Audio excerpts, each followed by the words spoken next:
is the Agency Profit Podcast, the podcast for agency owners that want to run a more profitable business that doesn't depend on them.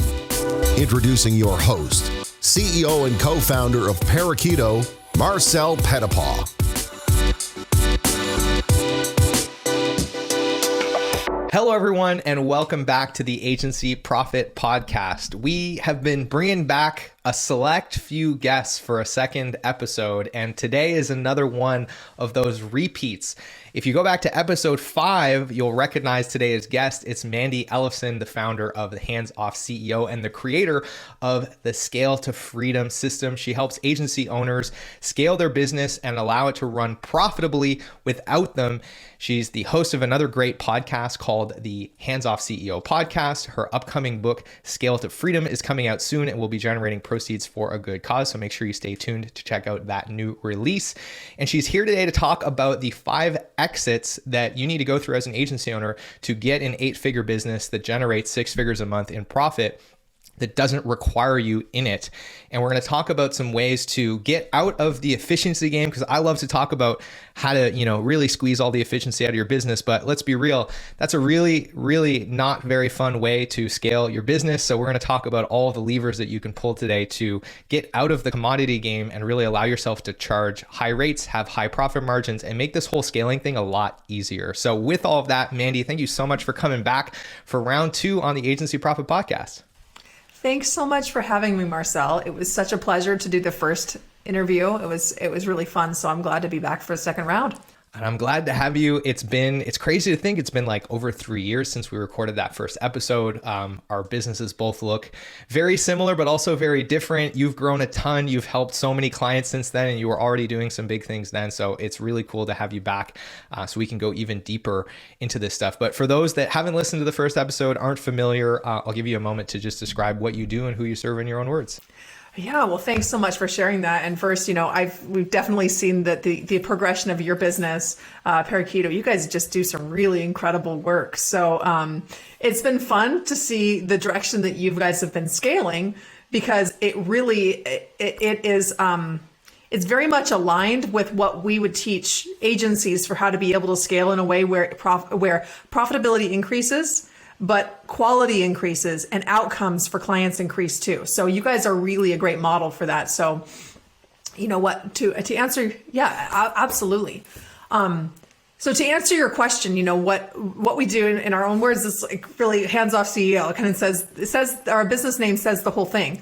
And what we do is we work in where there's custom services. Agencies primarily are where we're working, and agencies that are delivering really exceptional results for clients. And where's one of the challenges is that there's a real tension between, I can sell this and I'm going to be delivering some of it too. As the CEO, I'm going to be very involved in this, but we're going to deliver like an amazing result, maybe potentially adding millions of dollars of value to these clients and growth.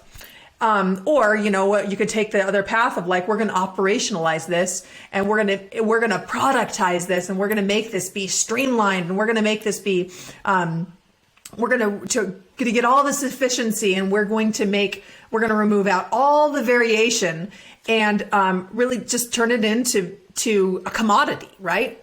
And, as Marcel, as you and I were talking about before we turned the record button on, it's becoming harder and harder to be able to scale commodities now. And here's the thing is while the delivery might be easier, the sales side of it's becoming harder and harder, because you're now competing with an entire globe of people from developing nations that can be able to deliver those same deliverables about the same, but for a fraction of the price. So it's really looking at how do we be able to deliver exceptional outcomes and be able to have this very exceptional service in a way where you can actually scale it, in a way where you can actually be profitable and be able to afford to hire those exceptional team members that will allow you to let go. Because without them, you're not going to be able to let go. So that's really the work that we do with CEOs and with their operations managers or their CEOs. We help them be able to develop operations managers who can run their business for them so that this all can happen. So that is in a nutshell what we do at Hands Off CEO. I'm very excited for this episode because it's timely for us. Like you mentioned, we're kind of going through some of these stages of growth right now, really starting to buy back the very highest value time in our business. And those are very expensive, very senior, experienced people. And, I agree. I think we've done some things recently that is making that possible for us, people that we otherwise wouldn't have been able to afford if we were still charging what we charged when we first started, and we were still doing things the way that we were doing them when we first started. So I'm really excited to see myself in this and also see myself in kind of some of those next steps. Before we dig into all of that, I want to clarify the current state that folks might be in that indicates them they need to, perk up their ears and pay attention to this episode. What are some of the common challenges that clients are coming to you with that you help them work through? And what are some of the symptoms people might be feeling today? Oh, that's a fantastic question, because this is exactly where I was going to go next with this. So I'm glad you asked this question. So one of the biggest things is that they have really good results. They have great case studies. And, maybe they've worked with clients before where they've added $1 million plus in results for their company. And they're looking at, how do we bring on more of those clients? But at the same time, they're like, well, to be able to bring on more of those clients, to even focus on generating more growth to bring on those clients, we need more team members. And we all know how difficult that is in this market to be able to attract these kind of team. It's harder than ever before. So we can't just hire anymore. We have to actually recruit. That's the market we're in now. And not only that is that we have to not only recruit, but we have to be really, really choosy and be able to fire very quickly, because there's also a market of people not being that excited to work. That's not everybody though. So it's really about finding those real superstars and being able to create and foster an environment for them to grow and thrive. So, but you need more of those team to be able to bring on more of those clients, right? Now, what do you need to be able to bring on those team? You need more cash, right? You need more cash to be able to pay those people. So what do you need to be able to generate more cash? Well, you need more clients to generate the cash. But the problem is that you need more team to service those clients. So you're in this endless cycle. And so this is something that's very common. And I was just talking this last week with a woman, I'll call her Sandra, not her real name. And this was the exact situation she was at. Has this successful $1 million company, does really great results, has a good team, has an operations manager even, but it's just the thing is that the operations manager should be taking on more, but doesn't, the CEO doesn't really even know what they should be doing. That's one of the things that we're seeing a lot, is that the operations leader should be really taking on more and being able to run the operations so the CEO can actually grow. But the problem is that there's all these inputs that need to happen in order for them to do that. And the CEO doesn't know what to expect of them. And they don't know what to do to be able to put those things in place to be able to make that happen. So it's this place where they get stuck. Have you seen this before, Marcel? Yeah, I mean, this is what I say on this all the time is it's indigestion versus starvation. We have a lot of agencies that we talk to that think they're suffering from starvation. And when we look under the hood, they're actually experiencing indigestion. And this is a methodology that we call revenue replacement versus revenue addition. And we've had several clients that we do an audit and we're like, hey, you can grow 60% year over year without hiring a single person or changing any of your cost structures, just by getting all of your clients to look like these three over here that are twice as profitable as everybody else. And this is mostly common in our experience in companies that do a lot of retained work or have very long-term engagements with clients. So this is super important stuff, right? It's it might just be that you just want to focus on increasing the quality of your revenue as opposed to thinking about adding a larger volume of work. Yeah, absolutely. I love that you share that. We're so aligned on this. So that step in our process is looking at what is it going to take to be able to generate much higher profit for each service that you're offering, each client that you're working with. So it's also looking at, taking a look at all of the offerings that you have and say, what are the ones that are generating the biggest outcomes and what are the ones that are generating the smallest outcomes? The ones that are generating the smallest outcomes, you're going to be able to charge the least amount for. And if you're charging a higher amount for, you're ripping off your clients. So just eliminate them. So we want to be looking at, what is it going to take? So I like to use a 5x ROI like calculation. We want to be looking at how do we be able to sell services where we're going to be generating at least a 5x ROI for our clients. And and if you can guarantee that, it makes your sales just like you have people beating a path to your door. Like you have people crawling over broken glass to be able to work with you. And like we have clients that have long wait lists now because of their offers are so freaking hot. Now that's after they've doubled, tripled, quadrupled their fees even. So it's looking at how do you be able to create such a hot offer based on the case studies you already have, and then use those case studies to leverage that to be able to sell and attract your very best clients that you can deliver your top results for over and over and over again.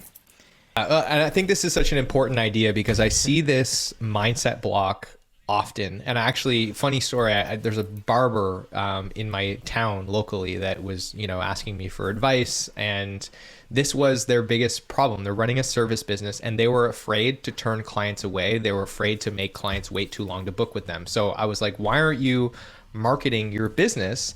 And they were like, well, because if I market, then I'll get all this demand and then I won't be able to service everyone. I'll have to turn people away. And I'm like, that is the best possible context for you to run your business in. That is the environment that is necessary for you to run a highly profitable business, because without it, you have no leverage. And so if you're in that mindset, or if you have this fear of having to tell a client they've got to wait 2 months to work with you, or turning them away because there's another client that's a better fit and is willing to pay you more money for the same deliverable, like if you're afraid of that conversation, I don't know who you need to talk to. Call your psychologist, call your mom, your pastor, whoever it is that you need to talk to, but you got to get over that mental block, because it is, I would argue, necessary to have excess demand if you want to be in a position to maximize your leverage and start charging these kinds of prices and optimizing all the things that come from that, your process, your utilization, start planning your capacity. Like all those things get easier when you've got a wait list. And I know that because we have a wait list all the time, and that's on purpose. Love it. Yes, there's so much you just shared there. And the thing is that when you have a much higher, when you're working with a lot higher price point, you now have the cash flow and the profit to be able to hire the people to do an exceptional job. And by the way, that's the reason why the CEO gets so stuck in the company. The CEO gets so stuck in the company, back to that cycle. They need more team. They need the cash to be. It's because the company does not have enough cash. That's why the CEO is stuck in it. And then there's also the mindset things that you're talking about too. But this is why I also, it's back to that vision that we talked about. It's like really being clear on what they want to create and why. And if you don't know that, then it's going to be really easy for you to sit in the resistance of, well, I don't want to turn them away. Because here's the reality. It's a lot more comfortable to keep on doing what you've been doing versus actually make a decision to do something different that's scary, that you don't know what's going to come next. And that uncertainty can be scary, but you get past that uncertainty in really being able to have the courage to create this really exceptional company that's going to have, that you can have a wait list with, that you can have a much higher price point, higher profitability, and actually be able to have the actual margins to be able to deliver exceptional service because you do this. But and that's what I find helps you overcome those type of things that I don't want to turn around. It's like, do you want to turn around, or do you want to have $1 million a year profit business? Which one? Which one's more important to you?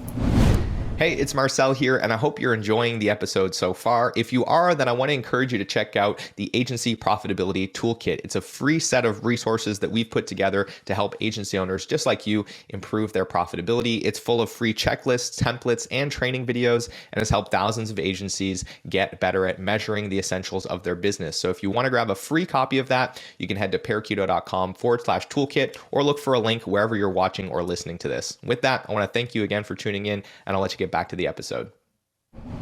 Okay, so Mandi, we've talked about this kind of first process of getting out of that cash, clients, capacity kind of cycle, which really comes back to finding the area where we add more value and extracting more of that value in our pricing so that there's cash flow, there's margin, and that essentially helps us circumvent this capacity to cash flow cycle.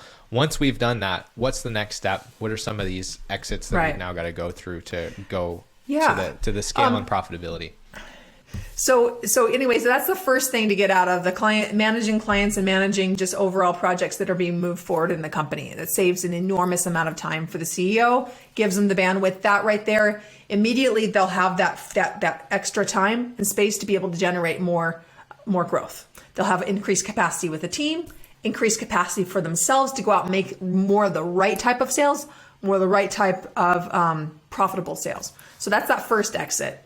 So the next piece is operations management. And this is where you can have this operations manager who can run the company. And what I mean by that is that their job is to be building out the processes. And not just build out the process, their job is to oversee that. Their job is to manage the team members. Their job is to ensure that client results are being taken care of. Their job is going to be to make sure that we're looking ahead and this is our quarter projects for us to accomplish these things. Their job is to do the planning and to be developing the people with them. They are a leader that is developing leaders. And when you do that, that's going to also, it's going to free up another 10 to 20 hours per week. That type of role in that job. And the great thing about it is it can be done better because they have their full time. And here's the thing is that most CEOs, we're not detail people. We're not that we might be pretty good at follow through based on our own training and just being able to just to out of just sheer will making things happen, right? We're pretty good at that. But we tend to be quick starts. We tend to be people who our follow through on a natural level, it's not that high. So we want to have someone who has a really high follow through, who has got this attention to detail that they can really be able to focus on that. And when you can have someone who can run the company, oh my gosh, the level of they're overseeing the staffing needs, and they're going in and hiring people, and they're bringing you the top 3 candidates, and you just get to look at let's move forward with this one based on what your recommendations. And it really just becomes a completely different business that you could be absent from for a week, 2 weeks, 3 weeks even at a time. And what this does is getting out of exit 1 and exit 2, it allows you to be able to have the company run without you. Not grow yet, but it can run without you. So recognize that if you're going to be gone for a couple weeks, your company's not going to grow. And that's okay, because that's the stage that you're at. But we do it in this order because it's easier to get the quality in place for the client and project management. There's an abundance of these type of folks. You just have to know how to train them to be able to run the company. And sales is a lot harder to get out of. So that's why we deliberately do that later. It's a lot harder. So I've seen the mistake that a lot of people will try to jump into sales to delegate that out before they fine tune that process. And what they do is they just take wads of money and they flush it down the toilet. I've done it before myself too. Maybe you've seen that too with agencies that you've worked with, Marcel. I certainly have. Usually it's because they actually haven't documented any of the process around how they get clients, and they just expect somebody to come in and figure it out. But yeah, I've seen that happen time and time again. So exit 1, client management. Exit 2, operations management, really the day-to-day running of the company, follow through on projects, initiatives, holding the team accountable, etc. What's exit 3? Exit 3 is scaling sales. And this is where the real magic happens. And you want to do this in stages too, right? So oftentimes what agency owners will do is say, you know what, I need to be working on my business, not in the business, right? And doing sales is working in the business. It's yeah, but you know what? These are $10,000 an hour types of work. This is a good place to be working in your business until you can effectively delegate it out. But then really never let go of it. As your CEO, never let go of the lifeblood of your company, because it comes in and because you are 100% responsible for making sure that your payroll is met, for making sure client results are had. Like all of these things, it's dependent on you, and it's dependent on whether you have cash coming in or not. So this is one of the first things that people try to delegate out at an earlier stage. And I think most people listening to your podcast have learned those lessons already. And they're understanding that they're mature enough to recognize that, like, okay, that's not quite so easy. And but the first stage is really being able to delegate out business development. So you can, and this can come in hiring setters. It can come in but people who can actually be generating the lead flow, so that then you as a CEO can close it. Later, we'll be able to get get a salesperson in place to close it. But we want to just work it through it in stages, so that we can get those things dialed in and then move on to the next. And then what it allows you to do is it allows you to be able to keep creating growth with things being imperfect. This whole process allows you to actually have a whole lot of imperfections and maybe even quite a bit of mess as you're continuing to scale. And you know what?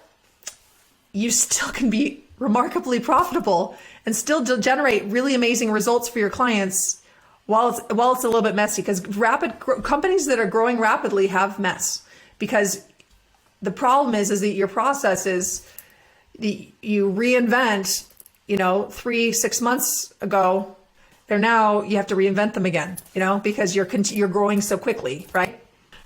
That's a really important insight. Actually, I heard this from Brad Peterson, who built one of the biggest toy companies in Canada and sold it. And he said this to me once, and I used to have this pipe dream when I was a very young entrepreneur, this idea that someday the business would just be done. Yeah. Right? Like this hilarious idea that at some point, everything was going to be, all our processes were going to be done. Like there was going to be some kind of end point to this. And the reality is every business I've ever looked under the hood in, whether they were small or big, had a whole bunch of things that were broken all the time. And that's natural, because to your point, you build and optimize processes for a shelf life of maybe 12 months, maybe 18 months if you're lucky, but they should break if the business is growing, because the context is changing around them. And so there's just going to kind of be this constant erosion that happens in the business, to your point.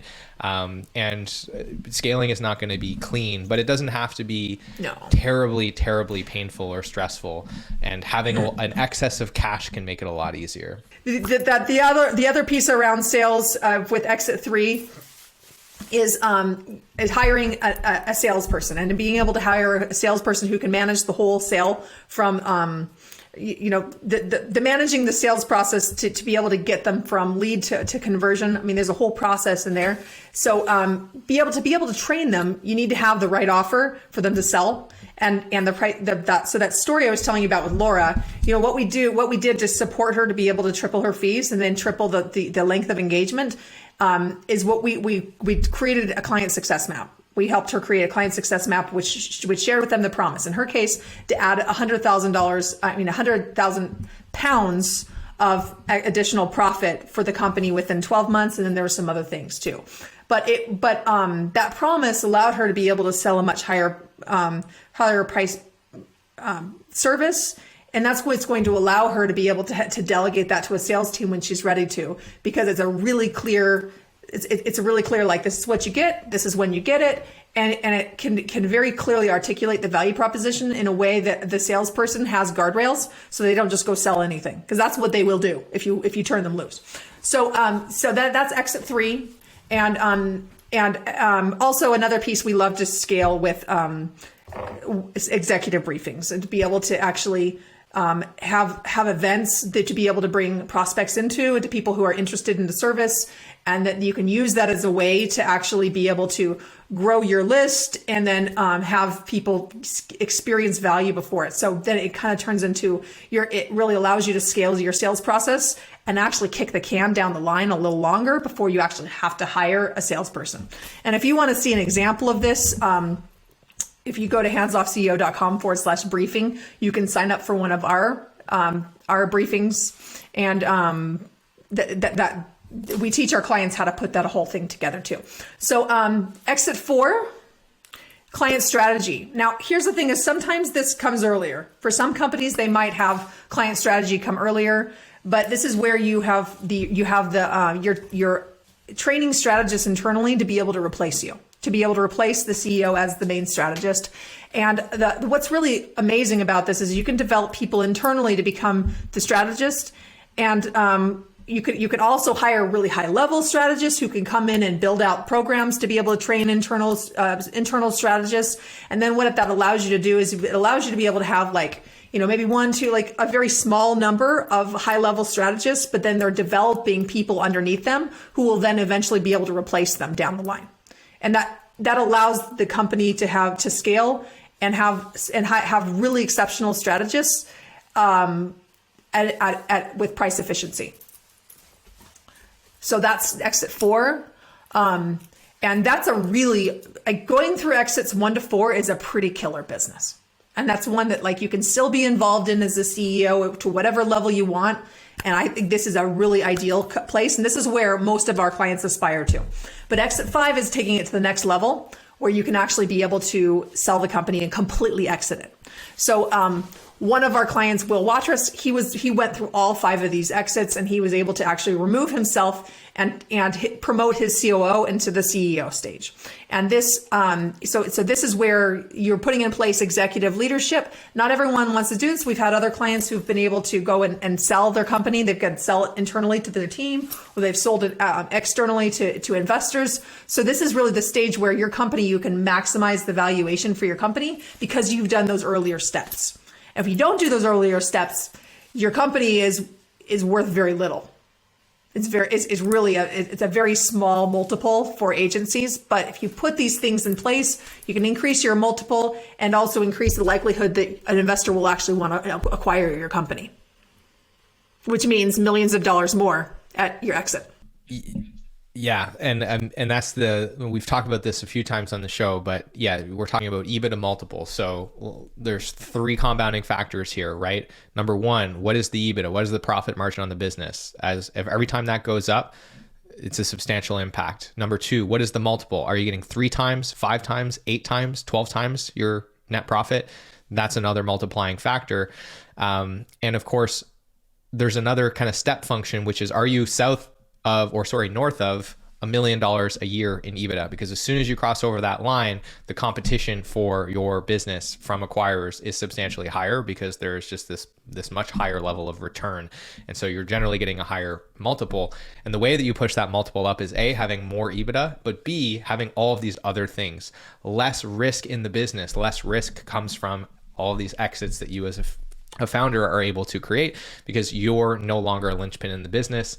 Plus, probably you're making more money and spending less time. So this has been amazing. 5 exits. Client management, number 1. We had day-to-day management operations, number 2. We had sales at number 3. We had client strategy at number 4. And then number 5 is really exiting yourself from the business, not having a job anymore per se, and really having complete autonomy over how you invest your time and energy into the business. Those are the 5 exits, Mandi. Before we wrap, any final words of advice for those that are listening, and where should they go and find more of you on the internet? Yeah, just a final advice is to be really clear on what you want to create and know that it's possible, and just choose, instead of choosing fear, really choose certainty. Choose the confidence that you're going to create this and just make it happen. And also get the support. Find someone who can actually support you to get really clear on what your vision is, and then look for who can support you to be able to do that and has the highest likelihood of you being able to generate the success. Because if you try to do it on your own, you'll be banging your head against the wall year after year, and it will cost you millions of dollars of opportunities, millions of dollars. And I know that Marcel, you have a lot of great contacts that you could refer people for what's best for them. If you come to our executive briefing, I could also share with us too. And we are a boutique consulting company. We're very careful about the clients that we choose to work with, and when we make recommendations for what the best is for people. So yeah, if you want to go to, I mentioned the briefing already, and then if you want to learn more about how to be able to generate this kind of growth in your company, you can go to handsoffceo.com/roadmap to download our ultimate roadmap to scaling your agency. All right. So I will have links to the briefing, to the roadmap, to Mandi's website, as well as to their podcast. So you can check all of that out just by scrolling down to the show notes. And with that, Mandi, I mean, I'm sure everyone can tell we could just talk for hours about this stuff. So I'm just so glad that you were able to make some time to come back. It's so great to have you here. Thanks so much, Marcel. It was such a pleasure. For another great interview. Well, that's all for today's episode. Be sure to subscribe to the show if you want to make sure to be kept up to date when we release a new show. And of course, check out parakeeto.com if you want to dive deeper into our library of resources to improve your profitability, including our free Agency Profitability Toolkit. And of course, if you got some value from today's episode and you think somebody else might benefit from hearing it, be sure to share it with them or leave us a review. All of those things help us impact more agency owners. So with that, thanks again for tuning in, and I'll see you on the next episode.